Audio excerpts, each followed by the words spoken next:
ਬਿਸਮਿਲ੍ਲਾਹਿਰਰਹਿਮਾਨਿਰਰਹੀਮ। ਹਦੀਸੇ ਸਕਲੈਨ। ਮੈਂ ਤੁਹਾਡੇ ਦਰਮਿਆਨ ਦੋ ਵਜ਼ਨੀ ਚੀਜ਼ਾਂ ਛੱਡ ਕੇ ਜਾ ਰਿਹਾ, ਇੱਕ ਕੁਰਾਨ ਤੇ ਇੱਕ ਅਹਿਲੇ ਬੈਤ। ਇਹਨਾਂ ਦੋਵਾਂ ਨੂੰ ਮਜ਼ਬੂਤੀ ਨਾਲ ਥਾਮ ਲੈਣਾ, ਕਦੀ ਗੁੰਮਰਾਹ ਨਹੀਂ ਹੋਵੋਗੇ। ਇਹ ਦੋਵੇਂ ਕਦੀ ਜੁਦਾ ਨਹੀਂ ਹੋਣਗੀਆਂ।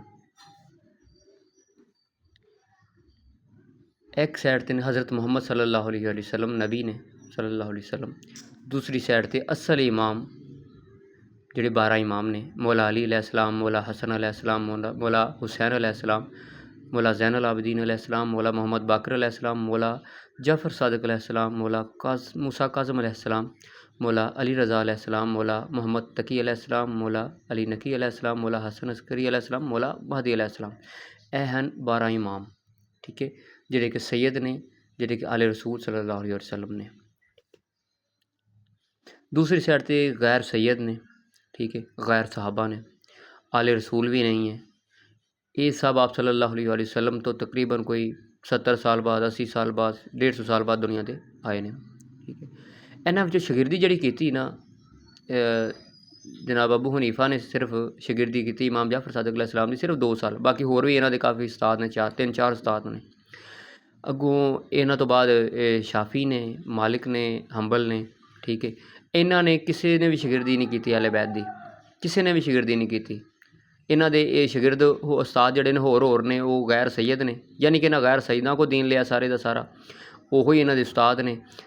انہاں نوں استاد انہاں نہیں پڑھیا، صرف استاد اگر کسی نے پڑھیا 2 سال لئی تو امام جعفر صادق نوں پڑھیا انہاں نے، ٹھیک ہے۔ انہاں دے ہور بھی استاد نے۔ ہن انہاں دی علیحدہ علیحدہ فقہ ہے، حنبلی فقہ، شافعی، مالکی، حنفی، اے فقہ نے انہاں دیاں۔ ہن انہاں دا جڑا رائج دین ہے، جو انہاں نے اپنی کتاباں لکھیاں، اپنی پوری ایک کیٹاگری بنائی ہے، وہ 4 فقہ بن گئی۔ ہن مسجداں دے وچ جنہ بھی دین چل رہا ہے وہ انہاں 4 دا چل رہا ہے، خانہ کعبہ چ جڑا بھی دین چل رہا ہے وہ انہاں دا چل رہا ہے، ٹھیک ہے۔ تے اتھوں تک کہ سیاستاں دے جڑی حدیث دیاں کتاباں لکھن والے نے تے انہاں دے منن والے بھی جڑے نے نا، وہ انہاں دے ہی منن والے نے، جڑے سیاستاں دی کتاباں جویں صحیح مسلم، بخاری، مشکات، ٹھیک ہے نا، ابن ماجہ، ترمذی وغیرہ، یہ جڑیاں کتاباں نے نا، وہ انہاں دے منن والیاں نے ہی لکھیاں ہیں تے وہی زیادہ تر فالو کر رہے ہیں۔ یہ ادھر دا حصہ نہیں ہے، یہ صرف ادھر دا حصہ ہے، میں تمہیں سنا رہا۔ اچھا، پر انہاں دی جڑی فقہ نے نا 4 دیاں، انہاں دے بڑے ڈھیرا اختلاف نے ایک دوجے دی فقہ دے وچ، ہاں جی، انہاں دے آپس دے وچ اختلاف نے بہت زیادہ، ایک ادھا اختلاف نہیں ہے، کافی اختلافات نے 4 وچ۔ کوئی بھی عالم اچھا یا برا کہن تو پہلے ویکھے کہ وہ خود علم کتھوں لے رہا ہے تے کتھوں لے کے دے رہا ہے، اے بھی ایک پوائنٹ ہے۔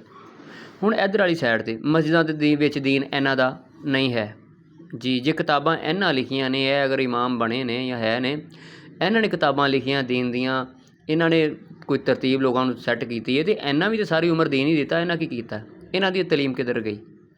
مسجداں دے وچ انہاں دی تعلیم نہیں دتی جا رہی۔ اگر تسی نماز پڑھ رہے ہو تو ان تحقیق کرو کتھے لکھی ہے، جتھے بھی لکھی ہوئے گی ان دا حوالہ تانوں اتھوں ملے گا، اتھوں ملے گا، اتھوں ملے گا، ادھروں نہیں ملے گا، ٹھیک ہے۔ نہ خانہ کعبہ وچ انہاں دا رائے دین چل رہا۔ ہن بندے کہندے نے یار اے بھی تے انہاں دے شاگرد ہی نے نا، تے انہاں نے علم ادھروں لے کے دتا ہے تے یہ بھی تے شاگرد نے۔ بھئی دیکھو، شاگرد ہے، اگر سیم انہاں والا ہی دین اے دے رہے نے تو سانوں کوئی اعتراض نہیں، لیکن ایویں نہیں نہ ہے۔ یہ میری پہلے ویڈیو بن چکی ہے، ایویں نہیں ہے۔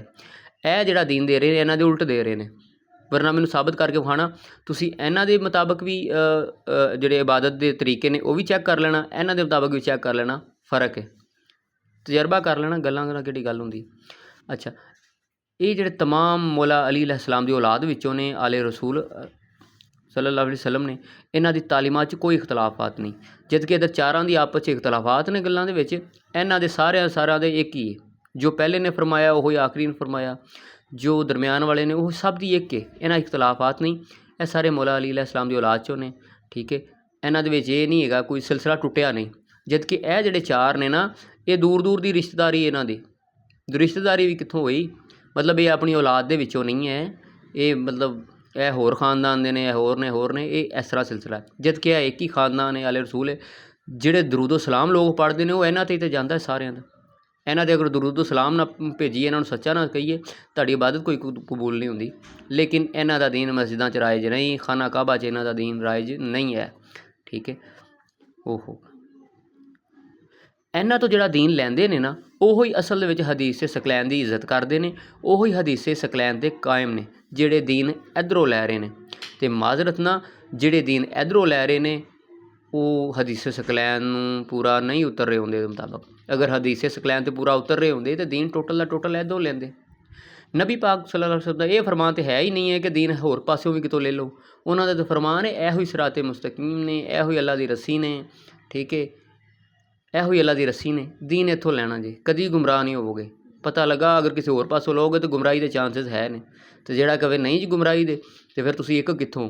ਅੱਜ ਇੰਨੇ ਤੁਹਾਡੇ ਫਿਰਕੇ ਬਣ ਗਏ ਨੇ, ਉਹ ਕਿਉਂ ਬਣ ਗਏ ਨੇ? ਤੁਸੀਂ ਕੁਰਾਨ ਨੂੰ ਤਾਂ ਥਾਮ ਲਿਆ ਲੇਕਿਨ ਅਹਿਲੇ ਬੈਤ ਨੂੰ ਛੱਡ ਦਿੱਤਾ, ਅਤੇ ਫਿਰ ਫਿਰਕੇ ਤਾਂ ਬਣਨੇ ਹੀ ਬਣਨੇ ਸੀ ਨਾ।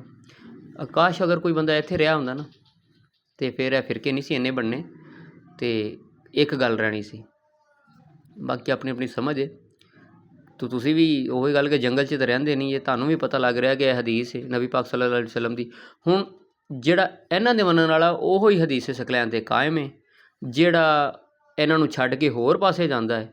ਦੇਖੋ ਇਹ ਵੀ ਅੱਛੇ ਨੇ, ਮੈਨੂੰ ਨਹੀਂ ਇਹਨਾਂ ਦਾ ਇਤਰਾਜ਼ ਕੋਈ, ਲੇਕਿਨ ਜਦੋਂ ਇਹਨਾਂ ਨਾਲ ਟਕਰਾਉਂਦੇ ਨੇ ਨਾ, ਜਦੋਂ ਇਹਨਾਂ ਦੀ ਤਾਲੀਮਾਤ ਇਹਨਾਂ ਨਾਲ ਟਕਰਾਉਂਦੀ ਹੈ ਤਾਂ ਫਿਰ ਮੈਂ ਤਾਂ ਇਸ ਪਾਸੇ ਨੂੰ ਹੀ ਸੱਚਾ ਕਹਾਂਗਾ। ਇਹਦੇ ਮੁਤਾਬਕ ਜਿਹੜਾ ਵੀ ਕੋਈ ਆਏਗਾ ਓਪੋਜ਼ਿਟ ਆਏਗਾ, ਮੈਂ ਉਹਦੇ ਨਾਲ ਨਹੀਂ ਹੋਵਾਂਗਾ। ਅਤੇ ਹਰ ਇਨਸਾਫ ਪਸੰਦ ਬੰਦਾ ਜਿਹੜਾ ਮੁਸਲਮਾਨ ਹੈ ਉਹ ਸਾਥ ਅਹਿਲੇ ਬੈਤ ਦਾ ਦੇਵੇਗਾ ਜਿਨ੍ਹਾਂ 'ਤੇ ਦਰੂਦ ਸਲਾਮ ਪੜ੍ਹਦਾ। ਅਤੇ ਜੇ ਤਾਂ ਸਰਕਾਰ ਤੁਸੀਂ ਦੀਨ ਲੈਣਾ ਇਹਨਾਂ ਕੋਲ ਤਾਂ ਫਿਰ ਦਰੂਦ ਸਲਾਮ ਵੀ ਇਹਨਾਂ 'ਤੇ ਪੜ੍ਹਿਆ ਕਰੋ। ਸੱਚਾ ਤੁਸੀਂ ਇਹਨਾਂ ਨੂੰ ਕਹਿੰਦੇ ਹੋ ਅਤੇ ਗੱਲ ਤੁਸੀਂ ਇਹਨਾਂ ਦੀ ਮੰਨਦੇ ਹੋ, ਇਹ ਦੋਗਲਾਪਨ ਹੈ। ਜਾਂ ਇਹਨਾਂ ਨੂੰ ਸੱਚਾ ਕਹਿਣਾ ਛੱਡ ਦਿਓ, ਅਤੇ ਜੇ ਸੱਚਾ ਕਹਿੰਦੇ ਹੋ ਤਾਂ ਫਿਰ ਦੀਨ ਵੀ ਇਹਨਾਂ ਕੋਲ ਲਵੋ।